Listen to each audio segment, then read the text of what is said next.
sedekah itu hendaknya dikeluarkan dengan cara yang baik,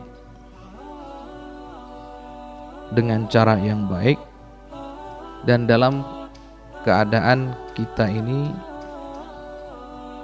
menjadi dalam keadaan baik dan senang, begitu ya, dalam keadaan baik dan senang. Baik diri kita, jiwa kitanya jiwa yang baik, kemudian senang dan bisa membuat orang lain jadi senang. Ini akan menjadikan pahala kita menjadi berlipat-lipat ganda. Jadi sedekah itu sendiri sudah sunnah, sudah ada pahalanya. Kok kemudian kita mengeluarkannya juga dengan sukarela, ini tambah pahalanya. Kemudian kita ketika mengeluarkan juga dengan senang hati, dengan penuh kegembiraan, dan bisa membuat yang lain menjadi gembira yang menerima sedekahnya. Ini double-double. Ini nanti kita akan dapat pahala sedekah dan juga dapat pahala menyenangkan orang lain, atau yang disebut dengan idkhalus surur, menyenangkan orang lain. Ini bab menyenangkan orang lain, ini bab yang sangat-sangat istimewa. Sangat istimewa. Jadi double nanti. Sudah dapat pahala sedekah plus dapat pahala menyenangkan orang lain. Dan ini sangat dianjurkan oleh baginda Nabi Muhammad SAW. Jadi ingat, kalaupun kita mengeluarkan sedekah, caranya yang baik. Yang baik. Dan kita harus punya tujuan ingin membuat bahagia orang yang menerima sedekah kita. Ini juga penting. Jangan mentang-mentang kita mengeluarkan sedekah kemudian mengeluarkannya dengan cara yang sekira-kiranya membuat yang menerima jadi sedih. Ini nggak baik. Dengan cara yang kurang baik.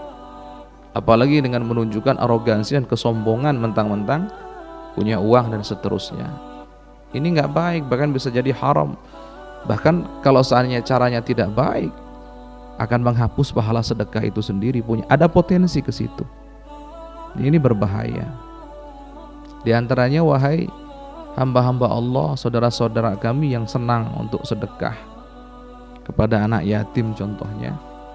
Sedekah pada anak yatim ini contoh saja, harus dengan cara yang baik, betul. Jangan cara yang baik, dimuliakan merekanya. Seakan-akan ketika kita mengeluarkan sedekah itu bukan dia yang membutuhkan, tidak. Seakan-akan kita yang membutuhkan, kita yang senang.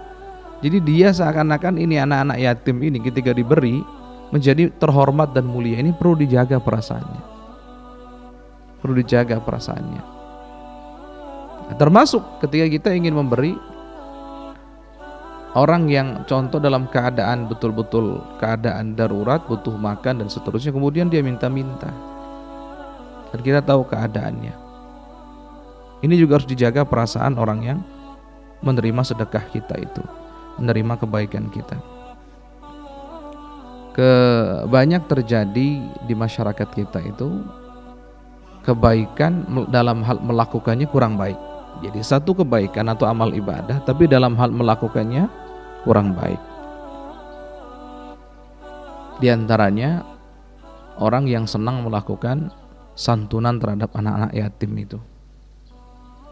Anak-anak yatimnya diminta datang ke satu tempat, tapi dalam hal meminta datang tidak dimuliakan dengan kendaraan yang layak. Contohnya diangkut pakai, mohon maaf, contoh ini contoh saja, mobil losbak misalkan, bak yang terbuka itu. Kemudian mereka kepanasan, kalau hujan juga kehujanan, jaraknya jauh, jalannya pun kebetulan jelek. Ini tidak memuliakan yang seperti ini. Walaupun tujuannya akan diberikan santunan, tapi ini kurang baik. Kurang baik.